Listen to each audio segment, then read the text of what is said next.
कौन सा ऐप है सर वो करते हैं थोड़ा सा।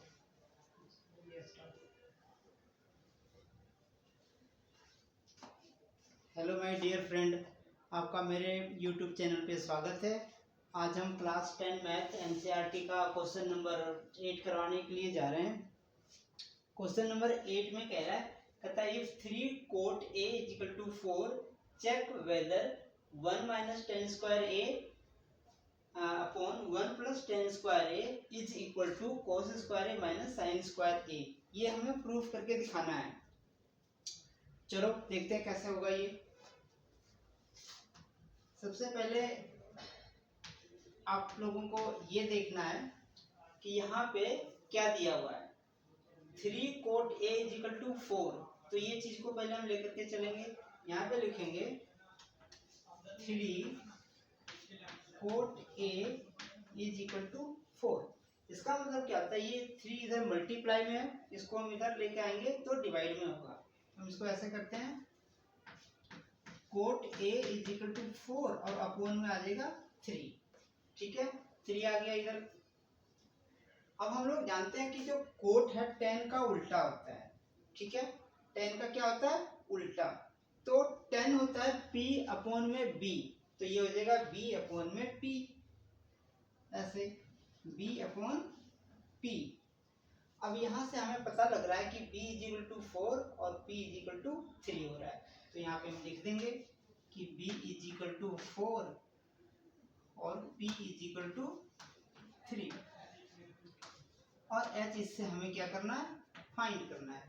h फाइंड करने के लिए हम क्या करते हैं, पीजीटी लगाते हैं, बाय पीजीटी। पीजीटी क्या होता है, पाइथागोरस थ्योरम। पाइथागोरस क्या होता है आप लोग जानते ही हैं, h का square is equal to p square plus b square. ठीक है, p की वैल्यू 3 है तो 3 का स्क्वायर हो जाएगा, प्लस v की वैल्यू 4 है, 4 का स्क्वायर हो जाएगा। और जब इसको हम h स्क्वायर है, इधर स्क्वायर हटेगा तो इधर रूट आ जाएगा। तो 3 3 जा 9 प्लस 4 4 जा 16, और 9 और 16 प्लस करेंगे तो रूट में आ जाएगा 25, और 25 का रूट अंडर 5 होता है। तो फाइनली h की वैल्यू हमारे पास क्या आ गया, 5।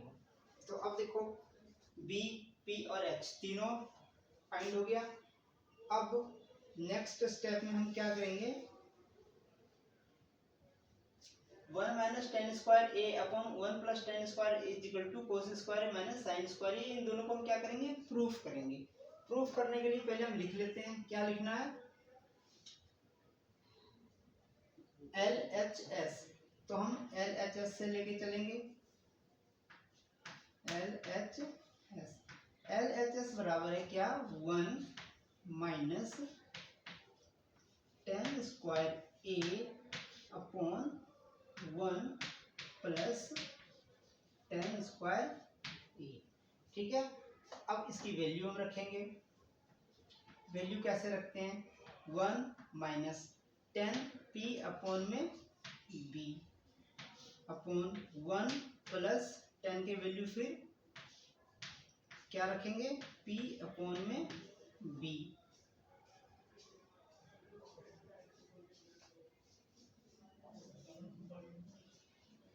b का स्क्वायर। ठीक है, ये हमने रख दिया। अब जो जो वैल्यू है उसको हम रखेंगे।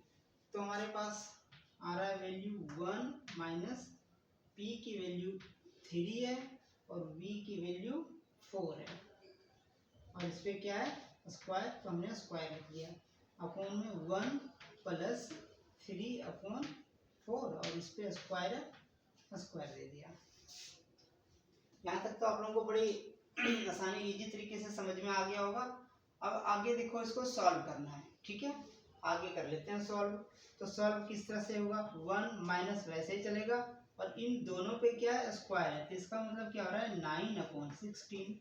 फिर अपॉन में हो जाएगा 1 प्लस 9 अपॉन 16। ठीक है, हमने क्या किया, 9 अपॉन 16 कर दिया। ठीक है, यहाँ तक तो कोई दिक्कत नहीं। अब यहाँ पे आप लोग एक चीज सोच रहे होंगे कि ये 16 से 16 कट जाएगा और ये माइनस हो जाएगा। नहीं, ऐसे नहीं करना होता है। इसको हम बिना एलसीएम लिए इसको सॉल्व नहीं कर सकते हैं, ठीक है। जहाँ पे प्लस और माइनस आता है उसको एलसीएम लेकर के ही सॉल्व करना होगा। तो यहाँ पे इसके नीचे भी 1 आ जाएगा और इसके नीचे भी 1 आ जाएगा। अब ये एलसीएम के फॉर्म में लेकर करेंगे। 1 और 60 का एलसीएम क्या हो जाता है? 60 हो जाएगा और इधर हो जाता है 16 माइनस 9। फिर उसी तरह से 1 और 16 का एलसीएम 16 हो गया और इधर हो जाएगा 16 प्लस 9। यहाँ तक बहुत ही आसान है। आगे क्या हो जाएगा? 16 में से 9 हम जब माइनस करेंगे तो 7 बचेगा अपॉन में 16। फिर अपॉन 16 को प्लस 9 करेंगे तो हो जाएगा ये 25 और अपॉन में 16। अब ये 16 से 16 कट जाएगा और फाइनली हमारे पास क्या बचा है? 7 अपॉन 25। ये फाइनली हमारे पास बचा है 7 अपॉन 25। तो देखो हमने LHS लेकर के चला आगे और सॉल्व किया तो 7 अपॉन 25 आ गया, ठीक है। अब हम क्या करेंगे? इसके दूसरे साइड जो RHS होता है वो लेकर के चलेंगे, RHS, और देखते हैं RHS क्या आता है। RHS में क्या दिया हुआ है? cos square A minus sine square A। तो हम इसकी वैल्यू रखेंगे। कोस का वैल्यू होता है sine P by H, cos B upon में एच, स्क्वायर है स्क्वायर देंगे, माइनस साइन पी अपॉन में एच स्क्वायर है तो स्क्वायर देंगे, ठीक है। जो आर एस की वैल्यू है, आर एच एस की वैल्यू मतलब आर एस से लेके चल रहे हैं तो इसकी वैल्यू हमने यहाँ पे पुट कर दिया है। अब आगे जो वैल्यू है वो हम यहाँ पे रखेंगे। बी की वैल्यू क्या है? 4 है तो 4 रख देंगे और h की वैल्यू हमने क्या निकाला था? 5 लिखेंगे और इसके ऊपर क्या है? स्क्वायर, तो स्क्वायर लिखेंगे, माइनस फिर से वही p अपॉन h। p की वैल्यू 3 है और h की वैल्यू हमने निकाला 5, इसके ऊपर भी क्या है? स्क्वायर, तो स्क्वायर लिखेंगे।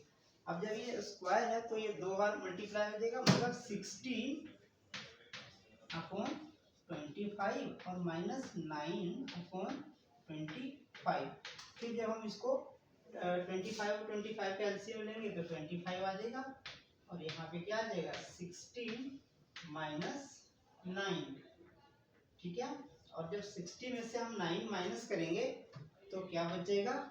7 अपॉन 25, जो कि RHS फाइंड हुआ।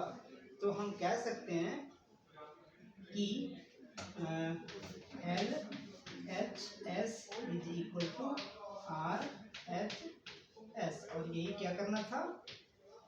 प्रूफ करना था, जो कि हमने कर दिया। बहुत ही आसान तरीके से हमने इसको प्रूफ कर दिया है। तो मैं एक बार पीछे साइड हो जाता हूँ, आप लोग इसको स्क्रीनशॉट ले लीजिए। अब इसको एक बार हम फिर से थोड़ा सा समझ लेते हैं। क्वेश्चन दिया हुआ कि if 3 cot A is equal to 4, तो कहता है कि आप ये चीज को प्रूफ करना है। इन चीजों को क्या करना है? प्रूफ करना है। तो हम सबसे पहले इसकी वैल्यू फाइंड कर लेते हैं, है ना। 3 cot A is equal to 4 है तो कोट की वैल्यू निकाल करके हमने पीजीटी थ्योरम लगा करके हमने h की वैल्यू निकाल लेते हैं, फाइंड कर लेते हैं। अब ये जो लेफ्ट हैंड साइड को हमने LHS लेकर के चलते हैं और इसको जब हमने कैलकुलेट किया तो देखा कि 7 अपॉन 25 आ रहा है। इसको हम यहीं पे स्टॉप करेंगे। उसके बाद क्या करना है? RHS लेकर के चलते हैं। RHS जब हमने लेके चला तो इसको भी जब हमने कैलकुलेट किया, सॉल्व किया, तो ये भी क्या आ गया? 7 अपॉन 25। तो इसलिए हम कह सकते हैं कि हमारे जो दोनों पक्ष है, लेफ्ट हैंड साइड और राइट हैंड साइड, इक्वल है। तो अभी इसीलिए हम कह सकते हैं कि हमारे ये जो चेक करना था ये प्रूफ हो गया, मतलब बराबर हो गया। धन्यवाद।